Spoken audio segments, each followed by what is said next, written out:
Baik teman-teman, selanjutnya adalah paparan dari narasumber kita yang bernama Ahmad Fajar Dwianto.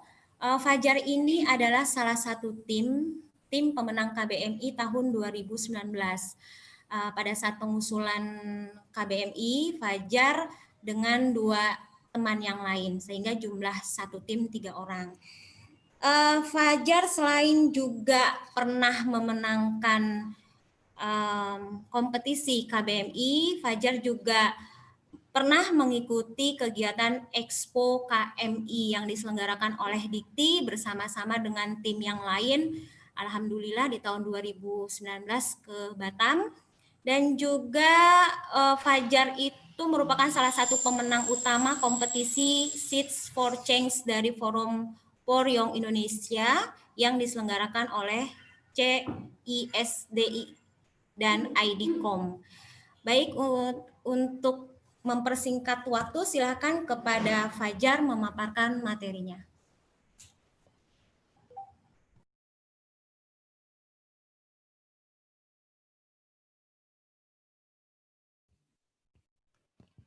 Ya, baik. Terima kasih atas kesempatannya kepada Bu Rosa Susanti selaku Kepala Biro Kemahasiswaan dan Alumni Universitas Ahmad Tamrin, Pak Hasan Basri selaku Ketua Kewirausahaan Universitas Ahmad Tamrin, para narasumber yang lain dan peserta teman-teman mahasiswa baik dari Universitas Ahmad Tamrin maupun dari universitas lainnya. Kita mulai. Izinkan saya memperkenalkan diri. Tadi sudah dijelaskan, saya Ahmad Fajar Dwianto selaku Ketua Tim Teknoprima Lestari peserta kompetisi bisnis mahasiswa Indonesia program KBMI dari Kementerian Riset Teknologi dan Pendidikan Tinggi, sekarang di Kementerian Pendidikan dan Kebudayaan Republik Indonesia. Baik, hal yang kita akan coba bahas, kita sering berbagi, di sini ada 4 poin, yaitu penjelasan singkat apa itu program KBMI dan Expo KMI 2020, ringkasan perjalanan kami dalam menjalankan KBMI dan Expo, tips dan trik lolos KBMI berdasarkan pengalaman kami, dan pengenalan tentang aplikasi yang kami buat dalam pelaksanaan KBMI tahun lalu. Baik, kita mulai di poin pertama, yaitu sekarang kegiatan bisnis manajemen mahasiswa Indonesia, di mana sebelumnya adalah kompetisi bisnis mahasiswa Indonesia. Ya, dimulai dari latar belakang yang ada, di mana ini fakta yang udah kita ketahui bersama ya, di mana setiap tahunnya selalu ada lulusan dari SMA, teman-teman kita udah pernah merasakan dari lulus SMA lanjut ke perguruan tinggi. Nah, setelah lulus dari perguruan tinggi juga tentunya akan banyak angkatan kerja hasil dari lulusan sarjana maupun diploma, lulusan perguruan tinggi yang sebetulnya ini nggak ada masalah, fakta yang satu ini nggak ada masalah, ini justru bagus. Semakin banyak mahasiswa, semakin banyak warga negara yang mengenyam pendidikan tinggi, makan bangku kuliah gitu ya. Nah, itu justru malah semakin bagus buat masyarakat maupun secara keseluruhan se-Indonesia. Akan tetapi ada fakta kedua, di mana lapangan kerja yang tersedia ini malah cukup terbatas dan kedepannya malah cenderung berkurang. Nah, di sini tantangan kita bersama. Lulusan perguruan tingginya banyak, tapi yang menampung di lapangan kerjanya nanti itu terbatas, cenderung berkurang sedikit lagi. Nah, sehingga ini akan menjadi suatu masalah. Di tengah ini ada masalah warna biru gelap ya.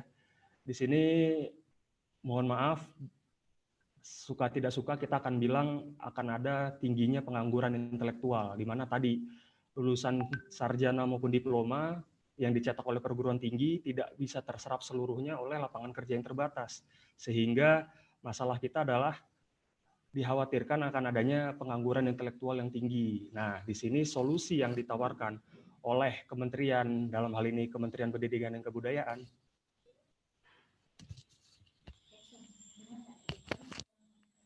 oh ya, kita jeda sedikit, apakah suara saya terdengar? Baik, peserta bisa didengar ya, bismillah. Kita lanjut sekali lagi. Nah, jadi masalah yang kita hadapi tadi, potensi tingginya pengangguran intelektual, sarjana dan diploma yang dicetak oleh perguruan tinggi tidak terserap di dunia kerja, ini dicarikan jalan keluarnya, salah satunya alternatif dari kementerian dan pemerintah, dalam hal ini Kementerian Pendidikan dan Kebudayaan. Untuk mencegah hal itu, diadakanlah program kewirausahaan bagi mahasiswa di Indonesia. Ada beberapa kegiatan, rangkaian kegiatannya ada mulai dari KBMI, ASMI, dan lain sebagainya. Ini tujuannya tadi untuk mencegah tingginya pengangguran intelektual. Berangkat dari permasalahan tadi, kita akan coba jelaskan sedikit. KBMI ini sesuai pedomannya di panduan program itu didefinisikan sebagai serangkaian kegiatan untuk mewadahi kita sebagai mahasiswa untuk mengembangkan gerakan kewirausahaan. Jadi nggak perlu nunggu sampai lulus, kita udah bisa nyoba untuk berani di kewirausahaan. Walaupun pilihan tetap ada di tangan kita, di teman-teman sekalian, mau kerja ya silakan, itu haknya kita. Orang tua harapan ada yang ingin kita kerja ya nggak salah juga, tapi dengan fakta tadi ada masalah tingginya pengangguran intelektual, lulus kuliah belum tentu langsung kerja. Nah, disinilah kita coba masuk di program KBMI, di mana kegiatannya ini diberikan bantuan dana untuk pengembangan bisnis kita gitu. Nah, jadi ada dua ya, tadi pemberian bantuan dana dan pendampingan bisnis bagi kita sebagai mahasiswa. Ini merupakan menurut saya sih ide yang sangat bagus dari pemerintah. Nah, sayangnya emang KBMI baru dimulai sejak tahun 2017, baru 3 tahun ya, angkatan ini angkatan keempat seperti itu. Jadi ini justru awal-awal angkatan-angkatan pertama yang bisa untuk seterusnya dipelajari oleh adik-adik kita nantinya ke depan. Nah, harapannya ya tentu kementerian atau pemerintah ini punya harapan untuk mengadakan ini nih buang uang, bukan buang uang tapi jadi memberikan dana tadi itu sebetulnya untuk memacu dan memicu kita sebagai mahasiswa untuk bisa tujuan besarnya adalah mewujudkan kemandirian bangsa melalui kita sebagai kader generasi pemuda untuk bisa mewujudkan kemandirian bangsa. Di tujuan negara kita kan pasti sama-sama tahu teman-teman bahwa mencerdaskan kehidupan bangsa dan sebelumnya memajukan kesejahteraan umum itu bisa dicapai dengan salah satunya melalui program ini. Selain kemandirian bangsa juga diharapkan kita bisa menghasilkan karya yang kreatif dan inovatif. Jadi solusi dari permasalahan yang ada di sekitar bisa kita jadikan bisnis, jadikan peluang untuk pengembangan kewirausahaan di kalangan mahasiswa seperti itu. Nah, baik dananya sendiri disiapkan untuk masing-masing tim. Jadi persyaratannya kita sebagai mahasiswa harus membentuk sebuah tim 3-5 orang, nanti dijelaskan lebih lanjut. Dananya disiapkan 10-20 juta rupiah. Ini lumayan cukup untuk bisa untuk membuat fondasi awal di kegiatan bisnis kita. Dengan nah mekanismenya ini tahun ini sangat easy going menurut saya teman-teman. Jadi ini sangat friendly, di mana 90% dana cair di awal. Nah, tahun lalu tuh cuma 70-30. Jadi ini ada peningkatan 90% diberikan di awal, baru setelah monitoring evaluasi ya baru dicairkan di tahap kedua 10% sisanya. Jadi nggak sekaligus, kita dipantau untuk penggunaan dananya nanti. Nah, ini jadwal kegiatan sesuai pedoman di panduan programnya yang perlu teman-teman perhatikan, kalau perlu dicatat, jangan sampai terlambat, di mana pengusulannya kita masih punya waktu, kalau dari sekarang baru kita mulai misalnya, mungkin teman-teman udah tahu info ini sebelumnya, jadi udah ada persiapan, bagi yang nol pun kita masih punya waktu sekitar 2 minggu lebih, untuk sampai di 9 Juli mengirim pengusulan proposal KBMI-nya. Nah, nanti ditetapkan di 29 Juli, pelaksanaannya sampai dengan 6 November 2020. Expo KMI-nya sendiri ini merupakan satu bagian kesatuan tidak terpisahkan untuk program KBMI, tapi sampai sekarang di panduannya masih tentatif, belum ditetapkan secara resmi, biasanya infonya menyusul, jadi fleksibel aja. Nah, baik, itu tadi sekilas tentang KBMI. Nah, ini sedikit cerita berbagi pengalaman dari tim kami dalam melaksanakan program KBMI, di mana bulan Juli 2019 yang lalu kami alhamdulillah puji syukur kehadirat Allah ditetapkan sebagai salah satu peserta penerima dana hibah kompetisi bisnis mahasiswa Indonesia KBMI mewakili Universitas Ahmad Tamrin bersaing dengan 470 tim se-Indonesia. Jadi ini program nasional terbuka bagi seluruh mahasiswa di Indonesia, Sabang sampai Merauke. Syaratnya akan dijelaskan setelah ini. Jadi ada tim dan harus mengusulkan proposal tertulis. Nah, kami melaksanakan dari bulan Juli sampai dengan Desember. Awalnya ini ceritanya juga cukup panjang, dimulai dari Mercu Buana bulan April, kita mengikuti workshop. Jadi buat teman-teman yang nggak ikut workshop, di bulan lalu kita coba sedikit ulas, nanti ada sedikit, tapi nggak banyak gitu ya. Nah, ada SK-nya, kami ditetapkan sebagai penerima dana hibah, itu mewakili Universitas Ahmad Tamrin. Selanjutnya kita masuk di sini. Nah, ini juga merupakan kesatuan dari bagian yang tidak terpisahkan dari pelaksanaan KBMI kami, di mana kami membuat aplikasi bernama Growback, dan kami sudah mencatatkan hak ciptanya di Kementerian Hukum dan HAM Republik Indonesia. Walaupun memang kita ketahui bahwa hak cipta ini nggak perlu didaftarkan, tapi sebagai akademisi kita tetap berusaha untuk mencatatkan secara resmi di Kementerian Hukum dan HAM. Selanjutnya di bulan Oktober 2019 yang lalu, kami sudah meluncurkan aplikasi kami secara resmi. Kami mengundang media sekaligus kita adakan seminar kewirausahaan berbasis teknologi di kampus A Universitas Ahmad Tamrin. Akan tetapi waktu itu mohon maaf, acara ini hanya untuk Fakultas Ekonomi dibatasi karena emang keterbatasan kami, jadi khusus untuk Fakultas Ekonomi. Tapi kami juga undang media, beberapa media berita online, sehingga beritanya bisa dibaca sampai kapanpun selanjutnya. Ini adalah bukti ketersediaan aplikasi kami, sudah kami publish di Google Play Store, dapat teman-teman unduh ya. Nanti pembagian hadiah souvenir dari acara ini juga harus melalui aplikasi ini. Jadi teman-teman unduh, pesan melalui aplikasi Growback, hadiahnya akan kami antarkan ke alamat teman-teman, seperti itu. Nah, ini Expo KMI tadi, ini bagian yang tidak terpisahkan juga dari KBMI. Ini adalah puncak dari KBMI tiap tahunnya, di mana kita dapat kesempatan untuk mengikuti pameran nasional bagi mahasiswa yang terpilih. Kita ajukan proposal juga. Dari MHT, UMHT kemarin kita lolos 2 tim, alhamdulillah, nanti diceritakan lebih lanjut oleh narasumber lainnya. Jadi bulan November 2019 kami lolos dan pergi ke Batam, Kepulauan Riau, bersama juga dengan Bu Ocha juga sebetulnya. Jadi bareng-bareng kami didampingi oleh dosen kita yang energik tersebut gitu ya Bu Ocha ya. Selanjutnya, di sini kami menginisiasi gebrakan Growback di kampus B Universitas Ahmad Tamrin untuk memperkenalkan aplikasi kami di tingkat internal, tapi memang keterbatasan kami masih jalan di tempat nih sampai kemarin gitu ya. Jadi ini kami perkenalkan di lingkungan kampus, teman-teman udah mengunduh untuk membeli. Sebetulnya ini sama sistemnya dengan BluePay di mesin-mesin BluePay yang ada di kampus kita. Jadi buat beli barang atau jasa melalui aplikasi dan mesin kasir otomatis, tapi Growback nanti sistemnya berbeda, akan dijelaskan lebih lanjut. Selanjutnya kami juga mengikuti PKMT 2020 akhir Desember 2019 yang lalu. Kita ikuti bersama. Selanjutnya juga ada CPPBT di bulan Maret sampai April kemarin, kami fokus untuk penyusunan program calon perusahaan pemula berbasis teknologi. Akan tetapi mohon maaf, ini hasilnya kita maklumi bersama bahwa ada penundaan karena ada pandemi COVID-19 ini, sehingga relokasi APBN menyebabkan program yang CPPBT ini tidak dilaksanakan tahun ini, tapi ditunda menunggu pemberitahuan lebih lanjut, seperti itu. Baik, masuk di tips dan trik. Ini pengalaman kami dalam menyusun proposal KBMI. Mungkin bisa kita sharing, kita berbagi sedikit banyaknya. Semoga bisa bermanfaat buat teman-teman yang sedang ingin mengusulkan, ingin menyusun proposalnya sehingga lebih tepat sasaran nanti, diharapkan seperti itu. Baik,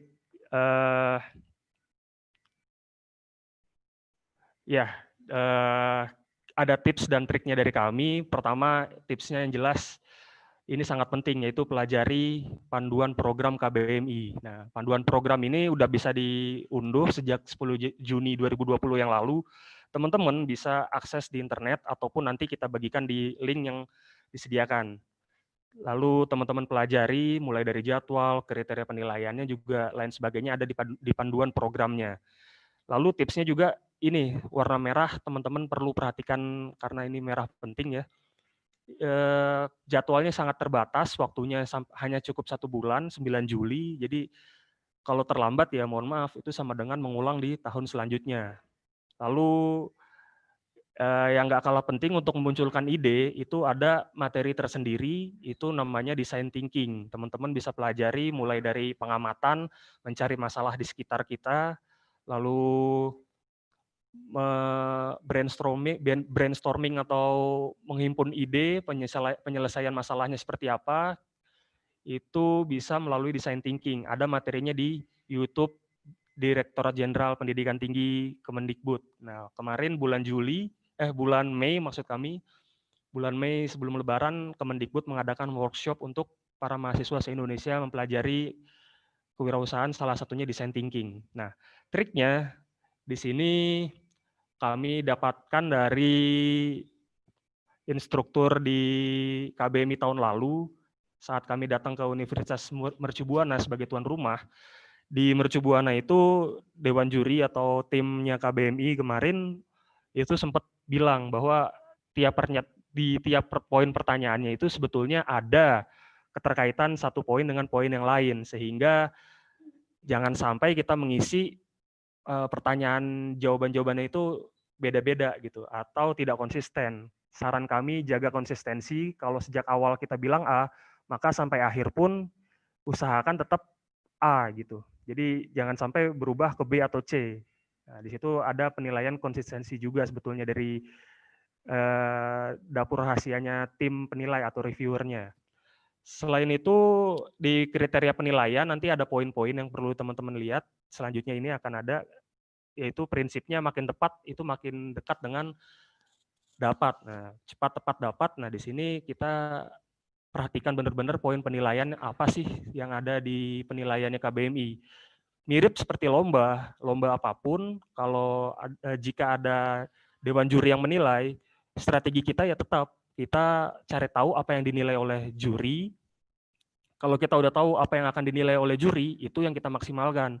Sedangkan poin-poin lainnya atau yang nggak termasuk di penilaian, boleh kita perbagus, boleh juga mungkin kita kurangi gitu. Jadi yang diutamakan adalah poin penilaian. Selain itu di panduan 2020 saya lihat nih sedikit berbeda, di mana ada pengisian form kebutuhan. Nah, jadi kebutuhan di sini meliputi pendanaan teman-teman.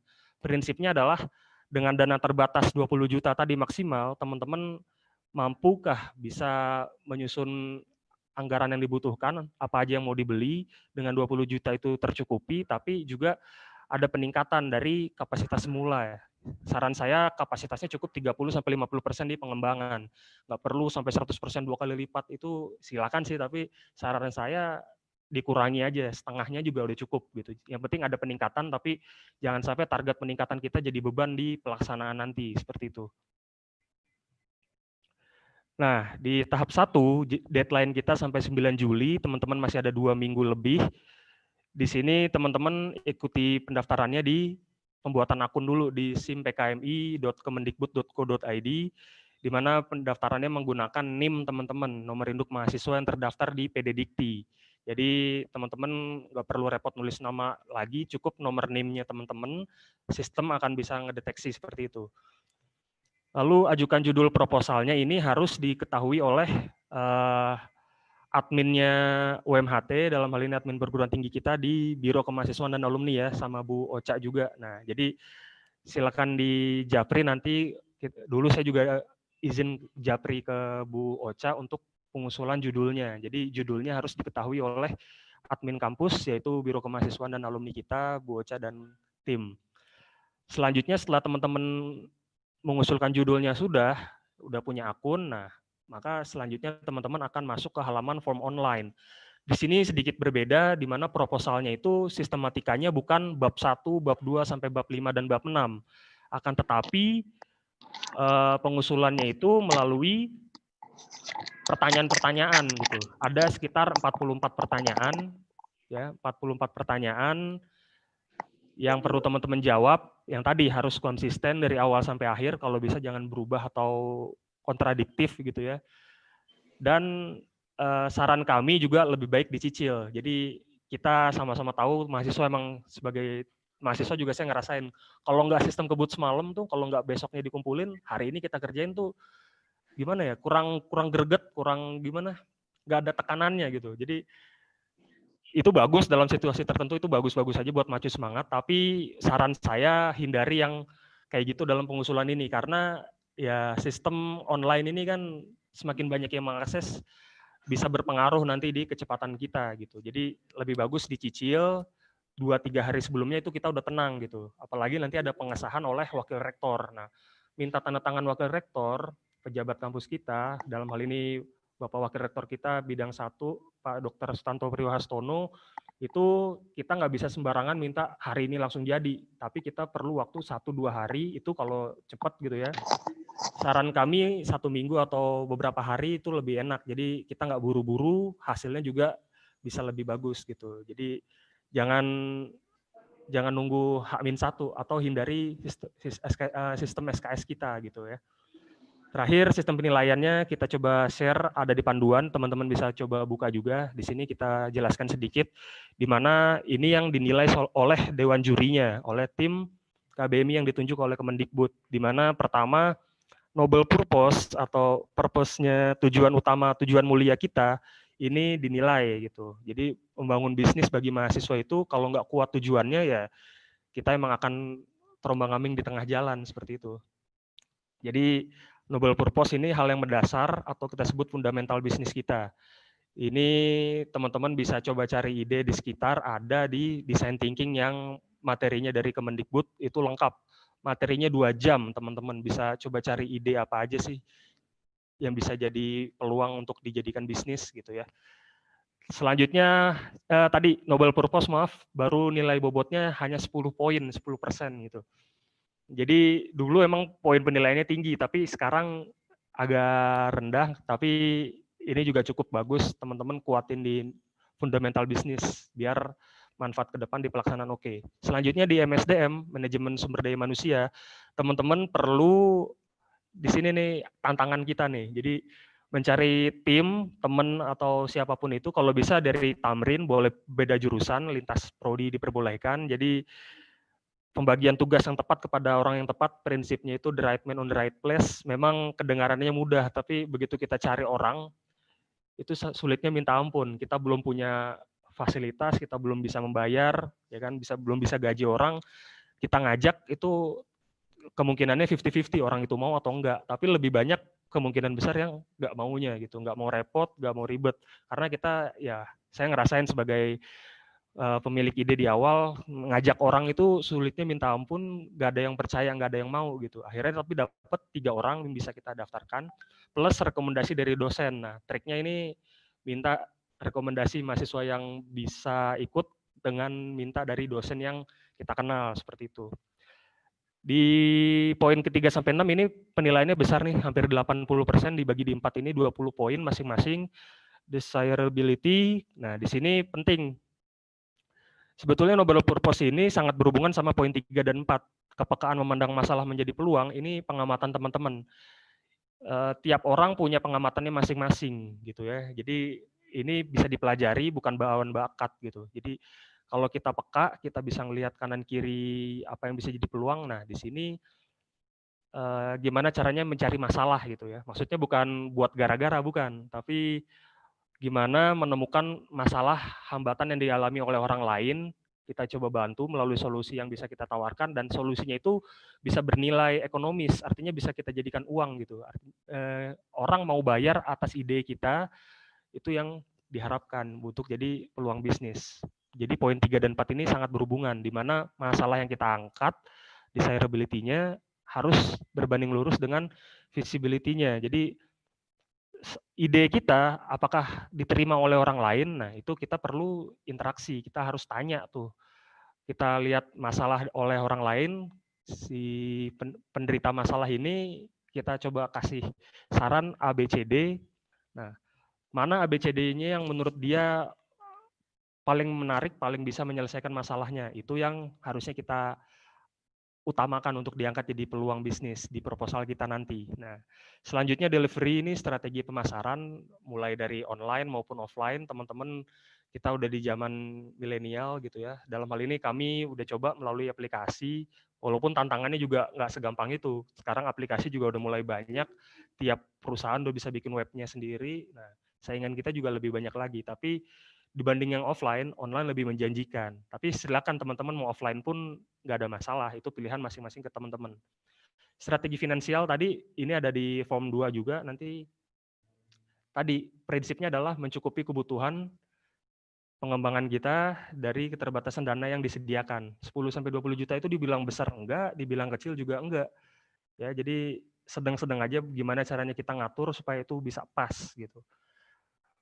Kalau boleh sharing, dulu kami juga dapat 17 juta, tapi kebutuhannya lebih dari itu, maka kita waktu itu ya, karena timnya satu KBMI, kami membuat surat ke UMHT, minta bantuan pendanaan lebih lanjut. Nah, alhamdulillah, terima kasih banyak kepada UMHT, kami diberikan bantuan fasilitas pendanaan tambahan. Jadi, alhamdulillah, nggak sampai kekurangan untuk melaksanakan KBMI kami kemarin. Mulai dari hak cipta, peluncuran aplikasi, ngundang wartawan, peluncuran, lain sebagainya itu tercover oleh biaya yang kita anggarkan. Lalu di sini sedikit mengulas dari panduan program di mana pengusulan KBMI ini harus mahasiswa. Jadi ini bukan untuk umum, bukan untuk pengusaha di luar, tapi ini untuk mahasiswa yang sebetulnya masih kuliah. Tantangan kita emang gimana caranya nggak keganggu kuliah, kedua usaha kecil-kecilan kita ini bisa jalan, syukur-syukur bisa membesar gitu kan. Jadi mahasiswa aktif, tim 3-5 orang ini harus terdata di PD Dikti semua, jadi saran kami hubungi admin di tiap prodi kalau memang mungkin belum terdaftar, khususnya mungkin baru semester 2, nah semester 2 juga kayaknya udah masuk data dikti itu ya, itu penting. Kemudian lintas prodi diperbolehkan, ini justru lebih bagus, lebih banyak anggota yang beda program studi itu lebih bagus, tapi kalau mentok di prodi yang sama, di kelas yang sama, 5L, 4L, lo lagi itu juga nggak masalah, nggak dilarang. Selanjutnya untuk tim mahasiswanya ini dibatasi, jadi kita satu orang mahasiswa hanya boleh gabung di satu tim dan untuk satu proposal aja. Jadi nggak boleh satu orang mahasiswa kita gabung di 2 tim berbeda gitu. Posisinya boleh ketua ataupun anggota, itu bebas. Lanjut disahkan oleh perguruan tinggi, nanti mekanismenya ada di Biro Kemahasiswaan dan Wakil Rektor kita. Sarannya jangan mepet atau jangan buru-buru gitu. Jadi beberapa hari sebelumnya kalau bisa udah diajukan. Lalu, nah di sini tantangan besarnya adalah memiliki bisnis yang telah berjalan. Beda dengan KBMI tahun lalu, di mana konsep ide bisnis diperbolehkan, tahun ini memang kayaknya hanya untuk mahasiswa yang udah menjalankan usaha kurang lebih 6 bulan, lebih lama lebih bagus. Nah di sini mungkin analisa penyebabnya karena COVID-19 ini juga anggaran kementerian atau pemerintah ini dibatasi. Jadi diutamakanlah untuk yang benar-benar udah menjalankan bisnis saat ini gitu. Jadi untuk konsep ide bisnis tahun ini ya sangat dibatasi, malah ini mungkin belum diadakan lagi untuk konsep ide bisnis. Kita doakan tahun selanjutnya bisa buat konsep ide bisnis dimasukin KBMI lagi. Lalu mentor bisnis ini bisa jadi penilaian lebih, di mana mentornya bisa dari dosen kita yang ada, ataupun boleh dari pengusaha di luar gitu. Mungkin teman-teman punya orang tua, tante, om gitu, atau mungkin tetangga kanan kiri yang berprofesi sebagai pengusaha profesional, punya ilmunya, nah itu bisa jadi mentor teman-teman, itu jadi penilaian lebih di pengusulan KBMI ini. Tapi teman-teman nggak perlu khawatir, nggak ada istilah rugi dalam mempelajari ini. Ini mungkin cocok juga untuk diutamakan bagi teman-teman yang pernah mengusulkan PKM, terutama PKM kewirausahaan, PKMK di tahun 2020 kemarin, Desember ya, 2019, itu cocok masih. Jadi beda direktorat, tapi ini programnya sebetulnya hilirnya itu sama. Atau buat teman-teman yang belum ikut PKMK kemarin atau belum punya sama sekali ya, ini mudah-mudahan bisa dimanfaatkan untuk persiapan tahun 2021 karena insya Allah program ini akan berkelanjutan, tahun selanjutnya juga insya Allah tetap akan ada gitu ya. Jadi jangan kecil harapan atau seperti apa, masih ada peluang kalau emang mungkin saat ini belum bisa mengusulkan seperti itu. Dan izin ini minta waktu untuk sedikit memperkenalkan aplikasi kami. Ini hasil yang didanai oleh Kementerian Riset dan Teknologi serta Kementerian Pendidikan Kebudayaan. aplikasi Growback yang kami kembangkan dengan dana KBMI dan dana tambahan dari UMHT. Nah, di sini sedikit berbagi mengenai tadi ya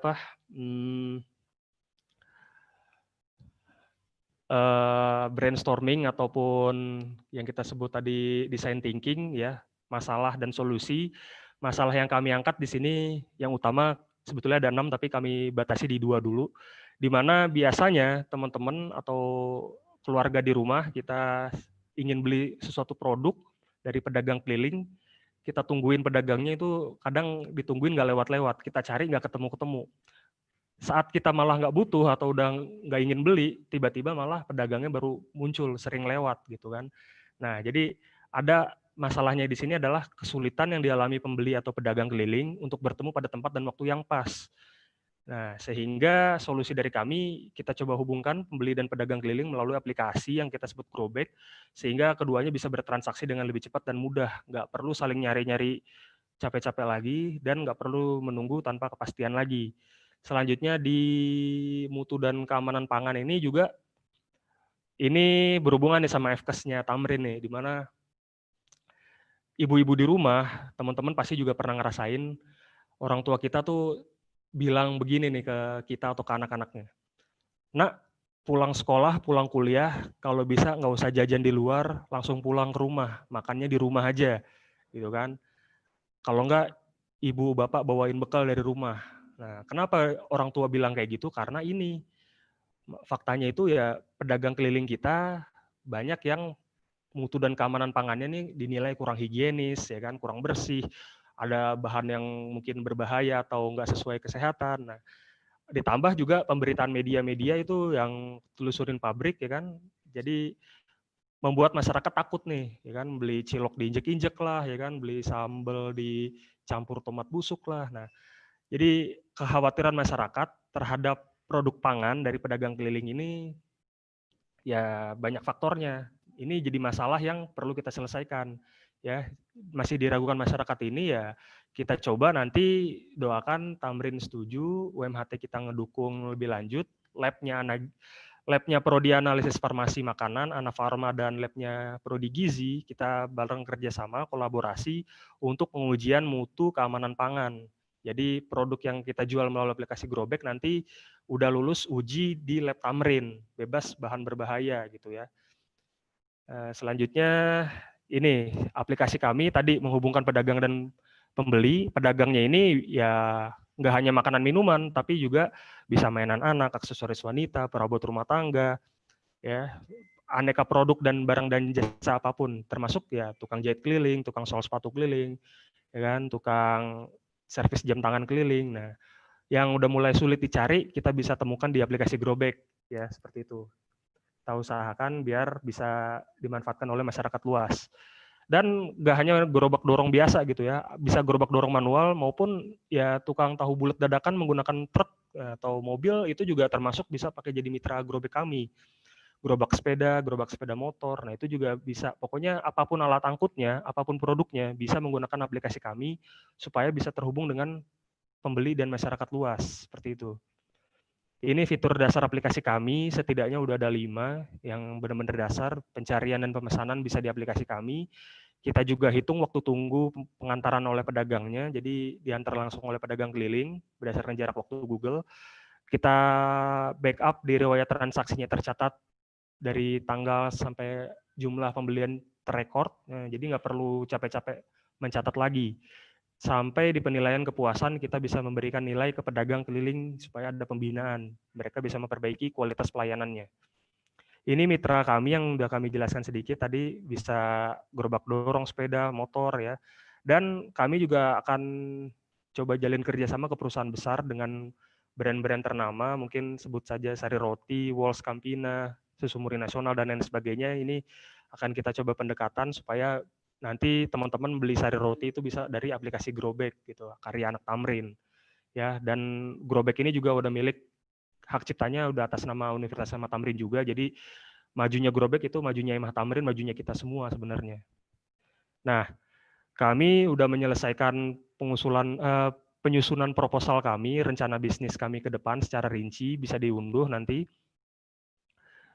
sambil mencoba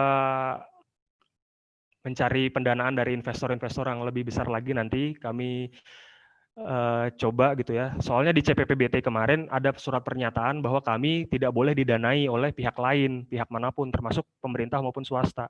Tapi karena CPPBT tertunda di bulan April dan Mei kemarin udah ada keputusannya tahun ini nggak diadakan ya. Kami coba alternatif di bulan Juni ini mulai mencari investor-investor yang mungkin siapa tahu teman-teman ada jalurnya ke akses investor, bisa hubungi kami, kita penjelasan lebih lanjut, nanti presentasinya juga akan kami share di link video, bisa disaksikan oleh banyak orang untuk pengenalan aplikasi Growback sampai rencana yang akan kami jalani, tujuan kami apa, rincian biayanya nanti seperti apa, dan pembagian keuntungan untuk para investor, kita atur bersama seperti itu. Mungkin dari saya penyampaian pengalaman maupun sharing-sharing materinya ini cukup sampai di sini. Sekian, terima kasih. Saya kembalikan kepada moderator kita. Terima kasih, Bu. Ya, baik. Terima kasih Fajar atas penyampaiannya. Baik teman-teman, perlu saya informasikan Fajar ini adalah salah satu mahasiswa di S1 Manajemen saat ini semester akhir. Dan tim Growback ini adalah tim yang perdana mengusulkan kegiatan KBMI dan tim perdana pula yang lulus KBMI. Jadi kalau kita simak yang disampaikan Fajar dari ide yang kecil tapi bermanfaat, itu bisa menghasilkan sehingga dana yang didapat dari Dikti 17 juta dan ada bantuan dari universitas sebanyak 5 juta. Dari satu kegiatan, Fajar bisa melakukan beberapa kegiatan, diantaranya bisa mengadakan seminar kewirausahaan, mendapatkan haki, dan juga bisa mengikuti kegiatan expo yang diselenggarakan oleh Kemenristek Dikti yang dilaksanakan di Batam pada tahun 2019. Yang paling penting adalah selain yang tadi saya sampaikan, Fajar mendapatkan link karena kegiatan expo pada saat itu dihadiri oleh seluruh perguruan tinggi yang ada di Indonesia, dan impact-nya adalah beberapa minggu yang lalu Fajar diundang sebagai narasumber di Pemda DKI untuk memaparkan tentang aplikasi yang sudah dibuat. Nah, mungkin teman-teman bisa mendapatkan ide kreatif dari hal yang kecil sehingga hal itu bisa bermanfaat. Silakan diajukan, dan tipsnya tadi sudah disampaikan oleh Fajar adalah yang penting niat dulu. Niat untuk membuat sesuatu, niat untuk memecahkan masalah. Setelah itu selain niat mau, kadang kalau udah niat kitanya yang nggak mau, yang nggak jalan juga. Jadi yang pertama niat, mau. Yang ketiga adalah ada panduan. Ya, panduan sudah kami sebarkan dari pertama launching Kemendikbud memberikan peluang untuk mengikuti kompetisi, itu sudah di-share, silakan teman-teman pelajari dan teman-teman buat pengusulan sesuai dengan acuan. Dan yang paling penting dan yang terpenting adalah jangan dadakan, jangan deadline. Karena kalau kita upload atau submit di hari terakhir, ingat penggunaan web ini atau sistem ini bukan hanya UMHT saja, tapi penggunaannya seluruh Indonesia. Kita kebut-kebutan, kejar-kejaran, dan alangkah sangat disayangkan kalau teman-teman sudah mempersiapkan semuanya dengan baik, tetapi kendalanya adalah gagal submit. Jadi jangan sampai itu terjadi. Kalau ada ide, buat aja dulu, mau menang mau kalah itu urusan belakang, yang penting coba dulu. Baik, itu terima kasih Fajar atas paparannya. Yang mau bertanya, sabar dulu, tahan dulu pertanyaannya.